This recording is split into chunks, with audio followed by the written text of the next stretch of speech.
Welcome to The Story. I'm Evan Watson, in for Pat Doris this week. Yesterday, we shared with you how ambulance provider AMR believes its slow response times in Multnomah County are a crisis bordering on a catastrophe. Earlier this week, we focused on the northern spotted owl and the gray wolf, both very different tales that carry their own set of conflicts and circumstances. Now at 4, deadly flooding, an atmospheric river plaguing roadways and rivers today. The storm already claiming the life of one person who was swept away in a local creek. We saw a clear reminder this morning of just how dangerous rivers and creeks can be. Several agencies were called to Johnson Creek in southeast Portland after reports that someone was swept away by the current. Meteorologist Joe Ranieri joins us along Johnson Creek. Hey, Joe. Now to an update related to the case of the off-duty pilot accused of trying to bring down an Alaska Airlines flight in October. He will no longer face charges of attempted murder. Instead, a grand jury indicted him on less serious charges. Kyle Boshi is live in the newsroom with an update. Having a Multnomah County grand jury indicted Joseph Emerson. A relative of the suspect initially called deputies asking for someone to check on his family. Alma McCarty joins us now with the latest information. Hey, Alma. Meteorologist Matt Safino joins me now. Matt, plenty for you to watch out for as well. It has been busy, yes. We've had ourselves just a ton of rain, and there's a whole lot more coming our way. The Beavers will match up against Notre Dame in the Tony the Tiger Sun Bowl, and Art Edwards is here with a look ahead to that game. Hey, Art. Yeah, hey there. You know what? I think they're going to be glad to be able to play a game. And there are far-reaching implications that stretch well beyond the forests, rivers, and grasslands that these animals call home. Advocates say protections are necessary for preserving the diversity of life. Opponents say it's government overreach that damages economies and threatens the cultural identity of rural communities. This week, Kale will look at some of the most consequential endangered species here in the Northwest. Kale Williams joins me now. Kale, great story there. A couple of questions for you. First, you mentioned the 2022 count for the number of dead wolves. What does that look like for this year? And last night you gave us a wider view, that kind of 10,000 foot level on the Endangered Species Act, detailing some of the successes and the struggles. The training materials from Oregon's Department of Human Services said that she'd have to support and accept LGBTQ+ kids in her home, let them wear the clothing they wanted, use their correct pronouns and names, and get them appropriate medical care. Bates wrote back to DHS that she couldn't do that because she says it goes against her Christian religion. Nicole discovered through her reporting that LB is certainly not the only person like this on Portland streets, but the civil commitment laws, as they're written in practice now, can lead people like LB to literally cling to life as they survive on the street. On that note, an Oregon Judicial Department work group has been meeting monthly over the last year studying civil commitment. I caught a recent meeting, and they're expected to recommend changes to Oregon's laws in the spring. Of course, that takes time, but we're still tracking that closely. Today, regulators looked at Pacific Power's latest request. And no matter which power company you use, this is a process you should be watching closely. This application seems to raise a mix of legal and policy or factual issues. Now to a story about a man in Southern Oregon who turned one bad day into a bad decade plus. 72-year-old Gregory Rodvelt was sentenced to 12.5 years in federal prison last week.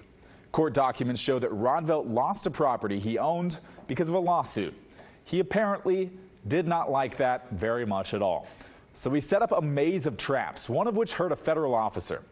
When law enforcement arrived at the property on September 7, 2018, with the person who was going to take possession, they found a minivan blocking the gate with steel animal traps hidden under the hood. They also found homemade spike strips along the long gravel driveway. A sign warned, "Property is protected by improvised munitions." A hot tub. That hot tub was rigged to roll down a hill if anyone opened the gate. Police and the FBI used an explosive charge to breach the front door. While entering, investigators bumped into that wheelchair. It triggered a homemade shotgun device which fired and hit an FBI bomb tech in the leg. He was treated at a hospital and released. A closer look revealed the booby trap used fishing line as a tripwire, which set off a mouse trap, triggering a shotgun shell. The University of South Carolina is providing a new class teaching all things Taylor Swift. I know the story team usually ends the show on Monday with a Digging for Old segment, but hey, Pat's not here this week, so we're changing it up.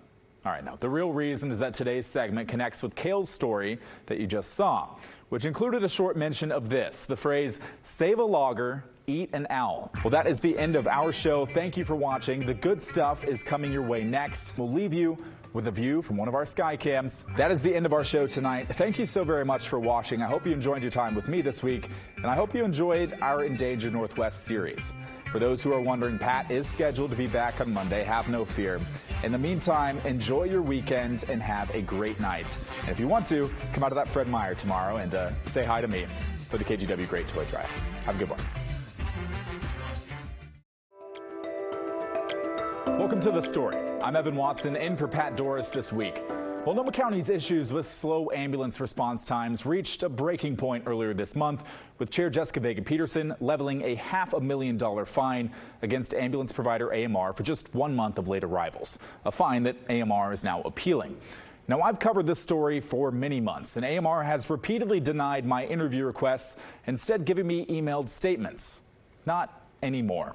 It turns out a $500,000 fine stirred up something. AMR flipped the script, and they were the ones contacting me saying they finally want to share their perspective on camera.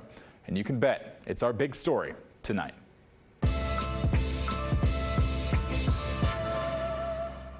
The issue is a huge concern for anyone in Multnomah County because when you call 911, you expect an ambulance to arrive quickly. Why wouldn't you? But for the last 18 months, AMR has repeatedly missed county standards that are contractually agreed on. Why? A nationwide shortage of paramedics is a big reason, but not the only one. And for those of you outside Multnomah County that are wondering why should you care, AMR is the ambulance provider for Washington County, Clark County, and Clackamas County, as well among many others. Randy Lauer is AMR's Vice President of Operations, who started as a paramedic in Multnomah County and has been with the company for 42 years. Look at all the ambulances that are parked in our bay. They should be out in the street now. If we could staff them, they would be. AMR needs to deploy 50 ambulances a day to cover all 911 calls in Multnomah County. Right now, it can only staff 32 of them. There just aren't enough paramedics in the county. Are we now in an ambulance crisis? Yes, we are. This system is in crisis, and it's getting worse. And it's not sustainable the way it is. The way it is, meaning Multnomah County's requirement of 2 paramedics on each ambulance. County leaders and crucially EMS Medical Director Dr. John Jew have told me they believe 2 paramedics provide better patient care. Paramedics are more qualified and experienced than EMTs. Jew says in a city like Portland with high-risk calls, that matters.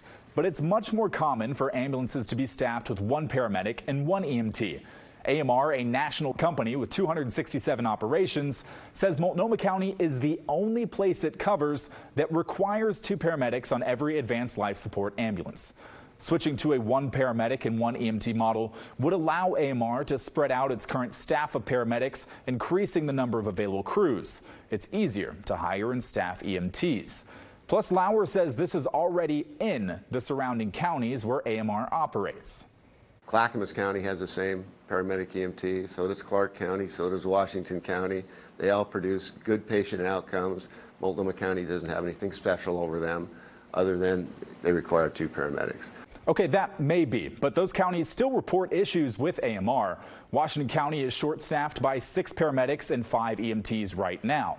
In the first 6 months of this year, AMR ambulances were unavailable to respond to 850 emergency calls in Clark County.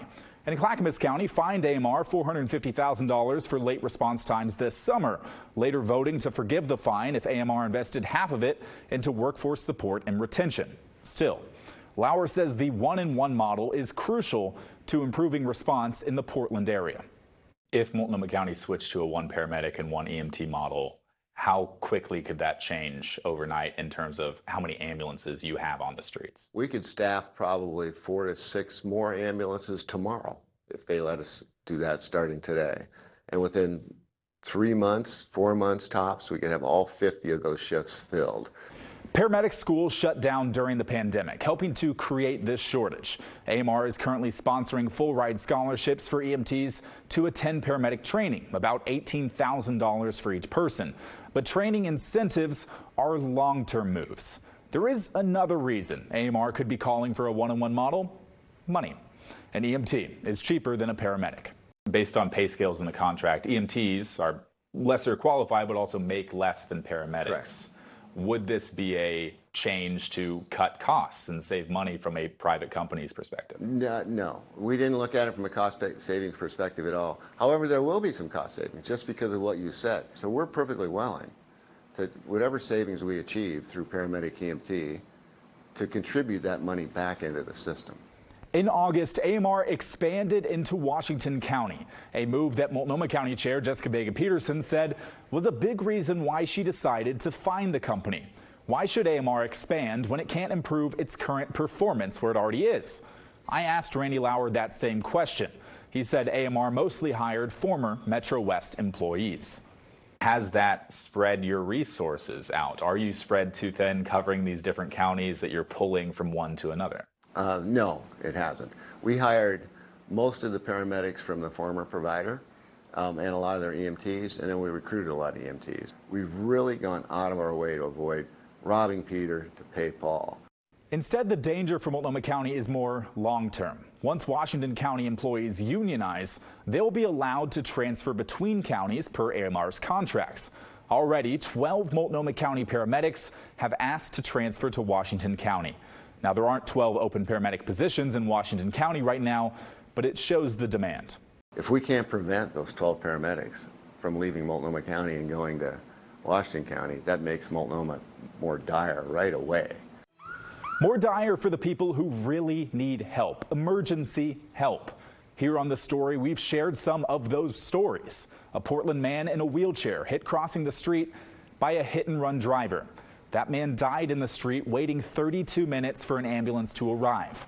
Even when a federal officer was attacked at the Pioneer Courthouse in downtown Portland, there wasn't an available ambulance to take him to the hospital.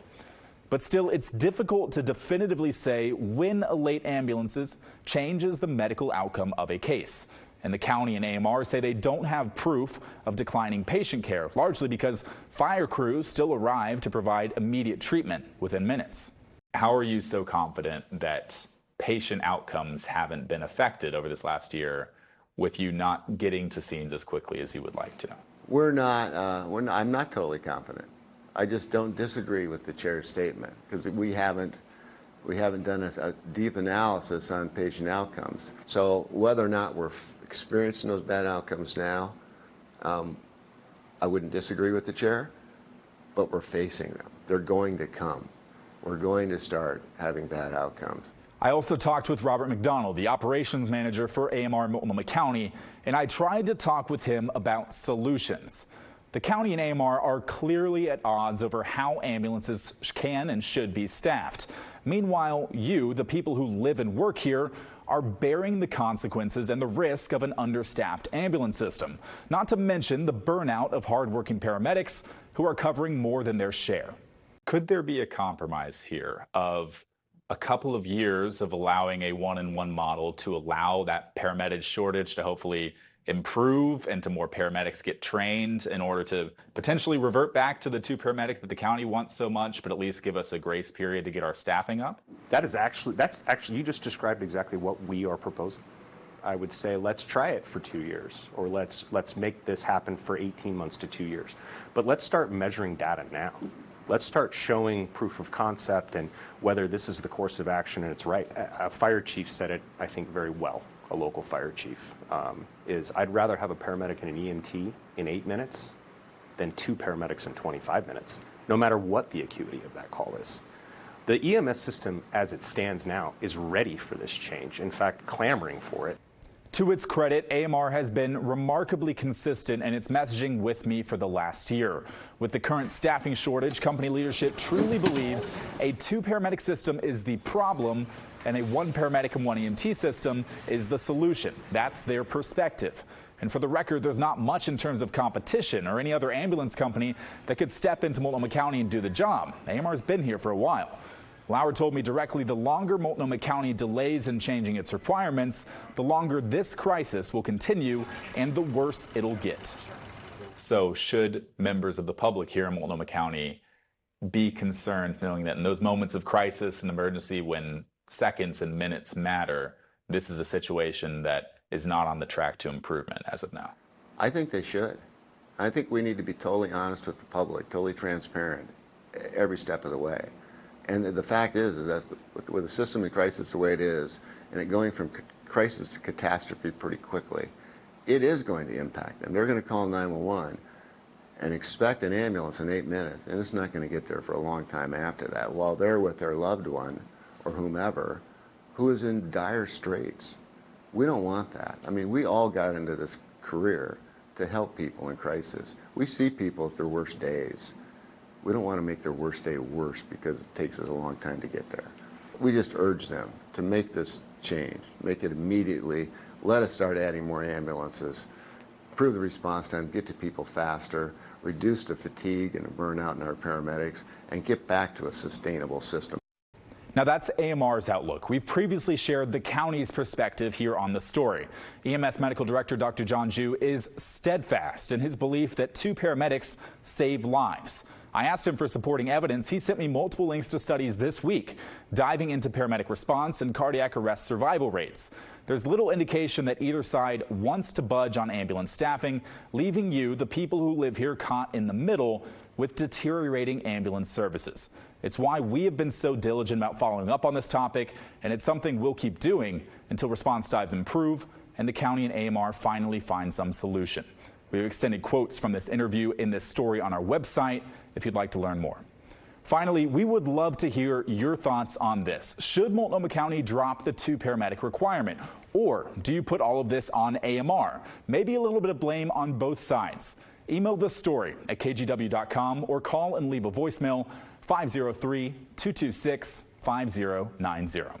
That is the end of our show. Thank you so much for watching. The good stuff is coming your way next. Tomorrow's big story will also feature ambulance response times. I know, it's my week, not Pat's here in the story. But this time from the perspective of smaller fire departments who are struggling to make up for AMR's performance. When fire crews arrive first, they're often faced with difficult decisions, and at least one fire chief has had enough and has something to say. Details tomorrow night at 6:30.